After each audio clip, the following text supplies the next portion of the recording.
Hello, Happy New Year, and welcome back to my channel, Civil War Reports. I am your War of the Rebellion reporter, Brian Thomas Kopak, and today I am going to continue on with my series of Gettysburg, July 1st. Today we're going to be taking a look at the six, yes, count them, six different people who could claim that they were the Union's overall commander that day. Stick around to the end because I'll let you folks decide if there was a seventh for July 1st.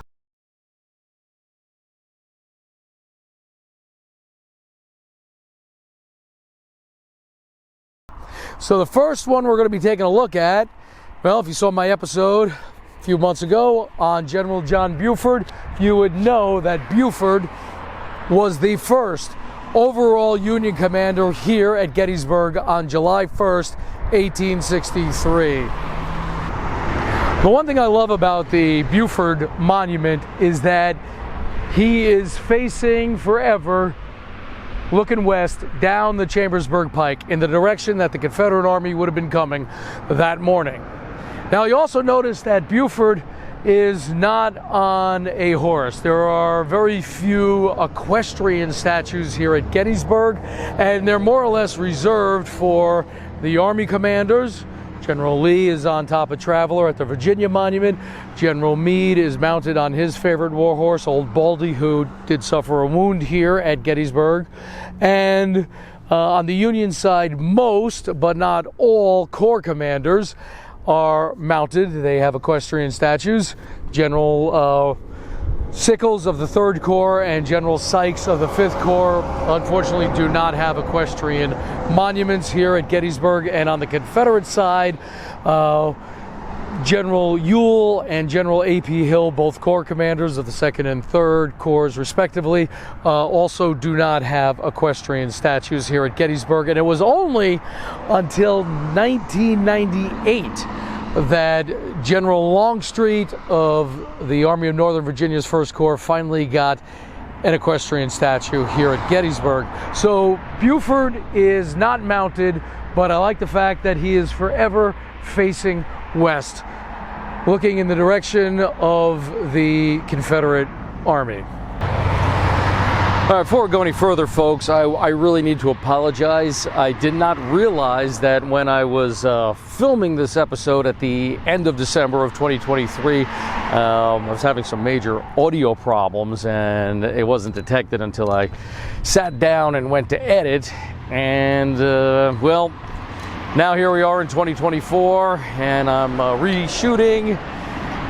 This should have been done earlier. However, I welcomed in 2024 with a case of the flu.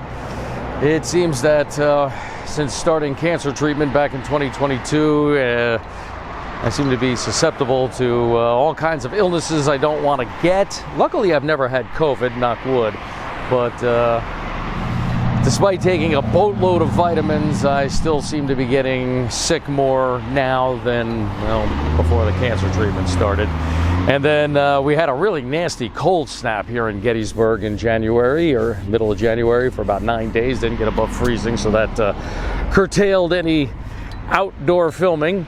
But let's try again. So, battle opens up about 7 a.m. in the morning, and General John Buford, who commanded a division of cavalry, was the only general on the field, so he is our first overall Union commander on July 1st, 1863. When the battle opened up, he had established his headquarters on the night of June 30th in town at a place called the Eagle Hotel, which was at the corner of Chambersburg Street and Washington Street. Unfortunately, sadly, the Eagle Hotel burned in, I believe, the year 1960, so just a few years shy of the centennial anniversary here of the Battle of Gettysburg. And so, unfortunately, that piece of history has forever been lost. But when he hears of the battle starting, he comes out of the Eagle Hotel, he mounts his horse, and he comes out here to McPherson's Ridge, and thus making him the first overall Union commander on July 1st. And he would remain the overall commander until about 10 o'clock in the morning with the arrival of Major General John Reynolds, whose equestrian statue is right back there. Unfortunately, July 1st, 1863 would not be a good day for General John Reynolds. Let's take a look why. There's no doubt about it that Brigadier General John Buford really laid out the plans. He was the architect, shall we say, of the Union defense on July 1st. He established a strong line of defense as best he could with the troopers he had and only one battery, 6 guns of artillery along McPherson's Ridge and also to the north of the town. Now, when Major General John Reynolds arrived on the field here at around 10 o'clock in the morning, he assumes overall command. And he could have ordered a retreat off of McPherson's Ridge. But after consulting with John Buford and looking over the grounds, he realized this was a good position to defend. Unfortunately, he doesn't live very long.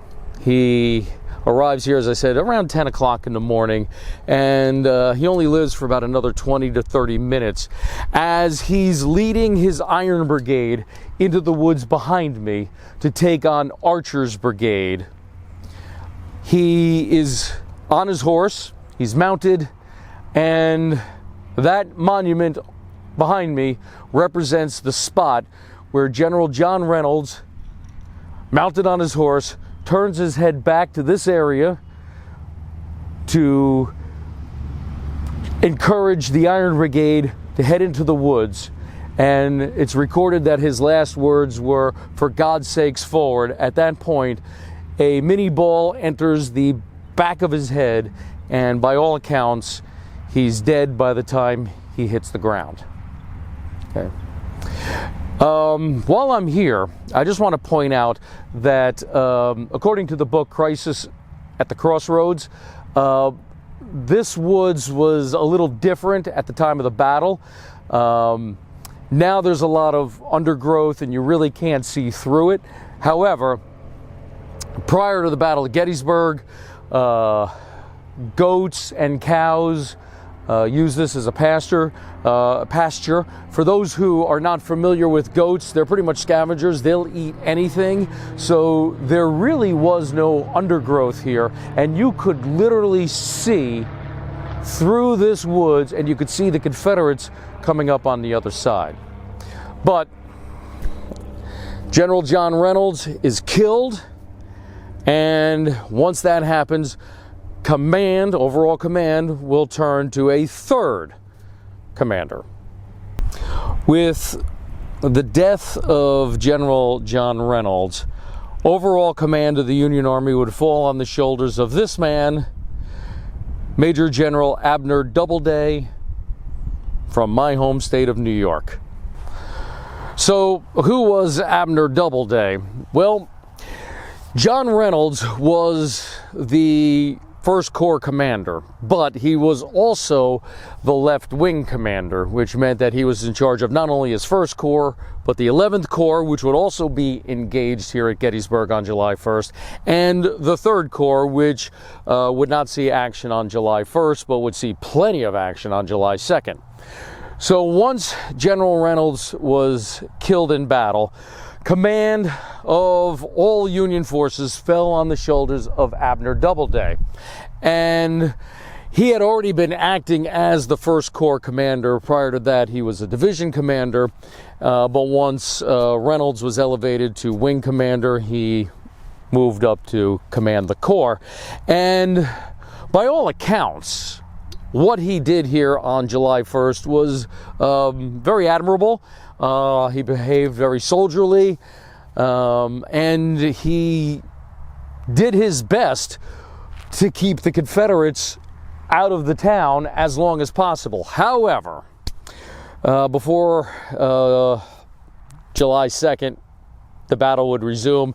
Abner Doubleday would be demoted back to division command because, unfortunately, Abner Doubleday did not get along very well with the Union Army's overall commander, Major General George Gordon Meade, which is not surprising because not too many people got along very well with George Meade. He had a nickname of Old Snapping Turtle for a reason. But I can say this, based upon my readings and research, and in my opinion, Abner Doubleday, as a corps commander here and as an overall commander on July 1st, did well. And he would remain in that spot until the 4th Union commander would arrive on the field that day. So as I mentioned, 2 Union corps were engaged here at Gettysburg on July 1st, the 1st and the 11th.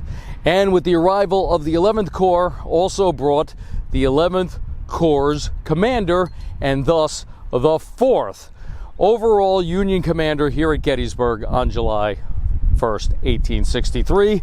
And who was that 4th overall commander? Well, General Oliver Otis Howard. And he would be the 4th of what would be 6, maybe 7, depending upon how you view things, overall commanders here at Gettysburg on July 1st. When Howard arrived, he did outrank Abner Doubleday, and so he assumes overall command. And while he did make some errors on that day,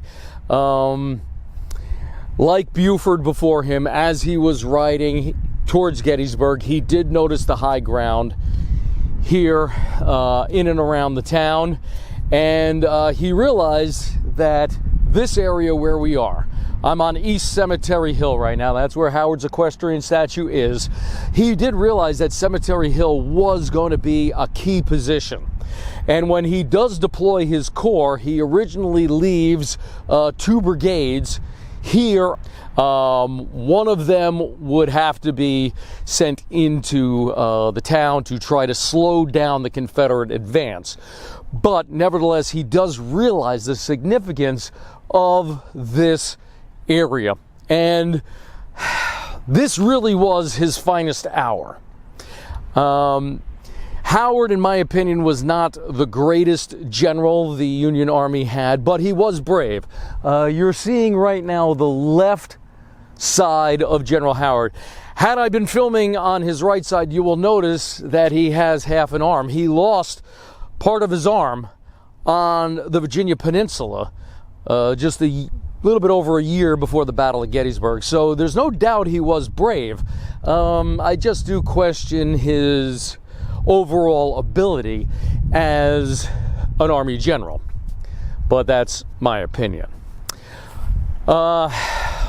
Again, looking at his career, there's no doubt about it, July 1st was his finest hour, and he really doesn't want to share the limelight with who amounted to be the 5th overall commander here at Gettysburg on July 1st, and he would continue the controversy regarding who I'm going to talk about in a moment well after the war. So now let's take a look at the 5th overall Union commander here at Gettysburg on July 1st. So there's no doubt about it that General Howard is the 4th overall Union commander here at Gettysburg on July 1st. But the next 2, the 5th and the 6th one, do not come without controversy.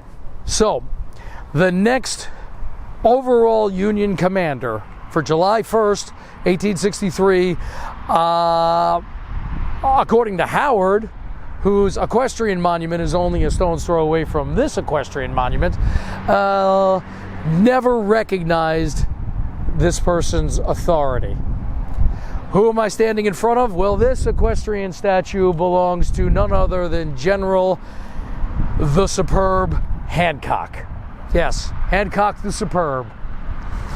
Also given that nickname on the Virginia Peninsula over a year earlier. So, on the morning of July 1st, as the battle is opening up, General Meade, who was the overall Union commander, has his headquarters in Taneytown, Maryland, which is across the state line. And it is there that he hears that General Reynolds is mortally wounded. Now, also in Taneytown, Maryland that day is Hancock the Superb. And General Meade gives him orders to go to Gettysburg and act in General Meade's best interest, and best interest overall for the Union Army. So Hancock heads off to Gettysburg, armed with these orders to size up the situation.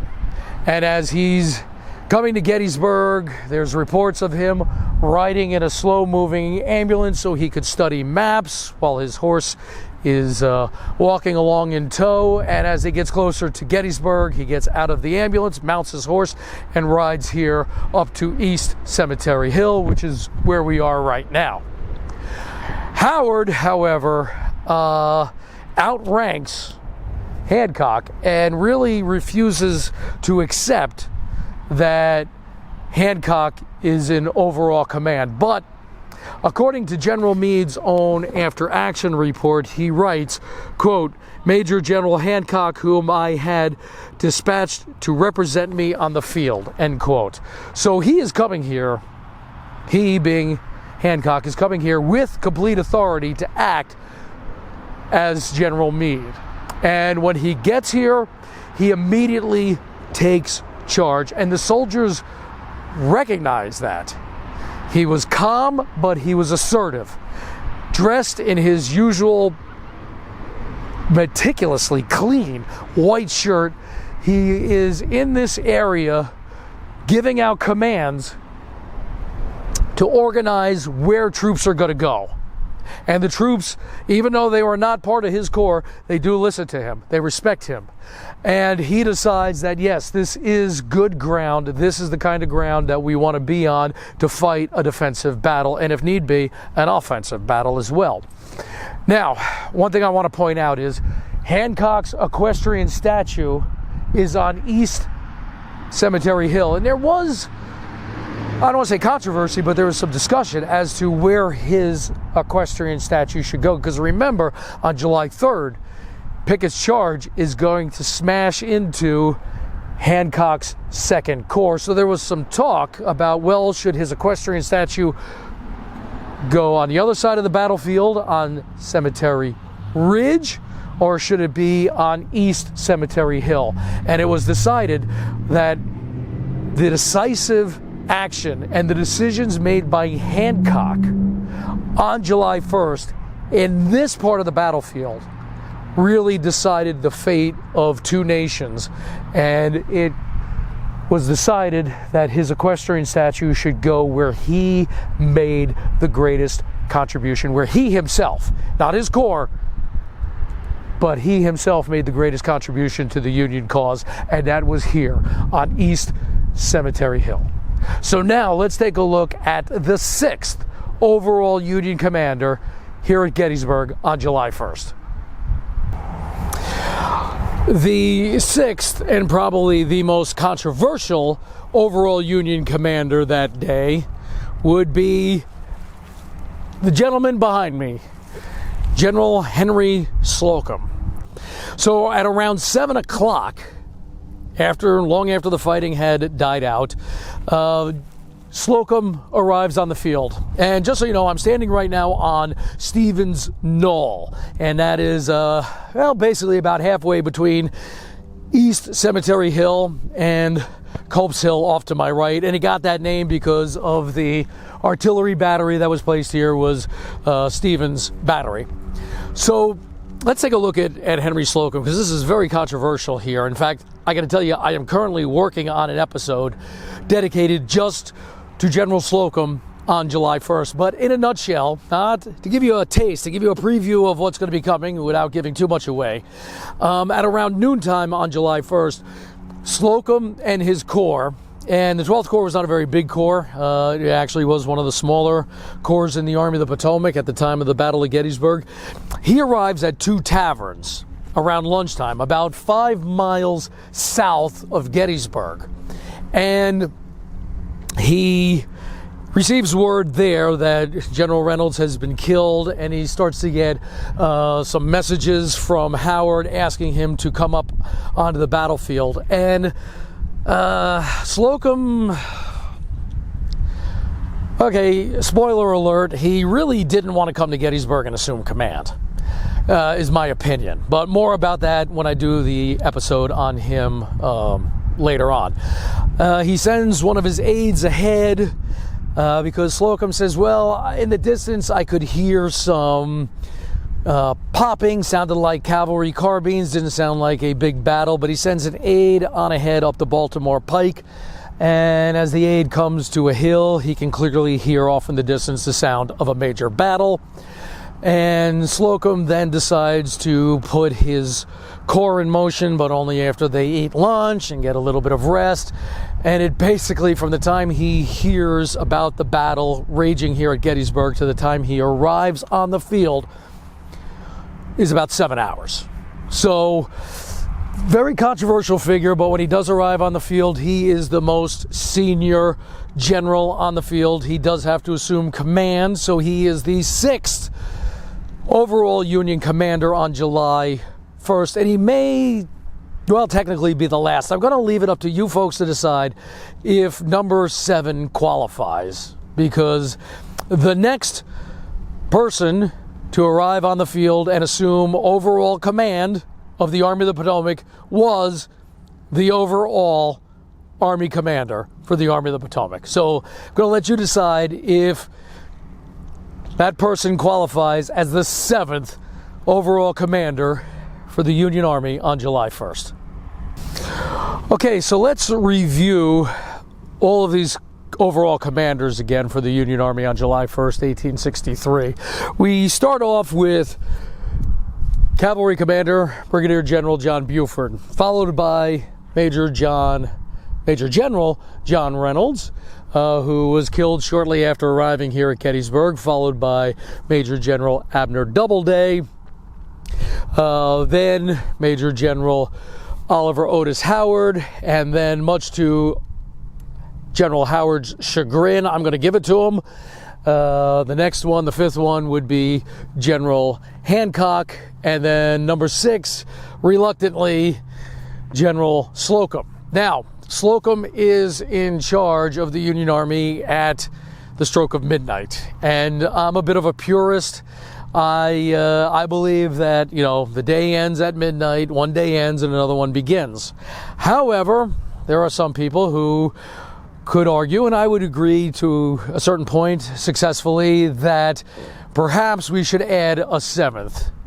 Major General George Gordon Meade. Now, according to Meade's own after-action report, he admits he does not arrive here at Gettysburg until somewhere between 1 to 2 a.m. on July 2nd. So, does he count as being here on July 1st? Well, you know what? I'm going to leave it up to you. Leave a comment below. Tell me what you think. I kind of let the cat out of the bag as to my opinion on this one. But hey, there are people who may think that he, should be given the 7th command spot for July 1st. Now, keep in mind, he is the Army of the Potomac's commander as of June 28th, 1863. So once he arrives, well, that's it. There's nobody coming here that's going to supersede him. Now, I will also point out that in her book, Gettysburg and What a Young Girl Saw, diarist Tilly Pierce, who lived with her family on Baltimore Street inside the borough, fled her family home on July 1st, and for her own safety went to a relative's farm, the Wykard farm, down the Tawnytown Road, which is right behind Little Round Top. She went there for her safety, not realizing that July 2nd was going to be the big battle that it was, and a lot of it was going to take place in her relatives', basically their backyard.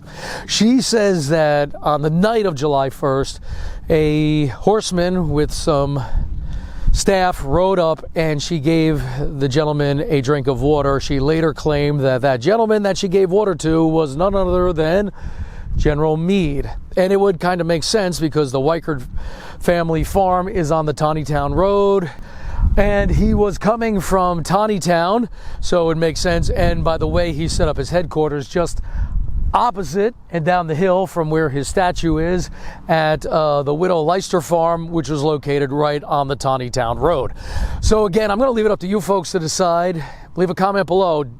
Does he qualify as overall Union Commander number 7 on July 1st, or no, he didn't arrive until July 2nd? Again, leave it up to you folks. Leave a comment below. Let's see if we can get a conversation going. All right, I want to thank you all for watching. This is being filmed at the very tail end of 2023. It's probably not going to be posted until 2024. So I want to wish you all a very happy new year. May 2024 be a lot better for all of us than 2023 was. I'm really looking forward to a new year and a new round of videos, and hopefully traveling to some new and interesting places. While I love Gettysburg and I do consider this battlefield my second home, I do want to branch out and report from other battlefields and other historical sites around the United States. So hopefully some good things will be coming in 2024 for both the channel, for you, and for myself. So I want to thank you again for watching. For Civil War Reports, I am your War of the Rebellion reporter, Brian Thomas Kopak. Happy New Year, and until next time, thank you for watching. And if you like what you saw today, please hit the subscribe button. Give a thumbs up. Also, notify your friends. Let them know about this channel and ask them to subscribe as well. If you like, you may leave a question or a comment below, and perhaps I will answer your question in a future episode of Civil War Reports. Until next time, please keep the history alive.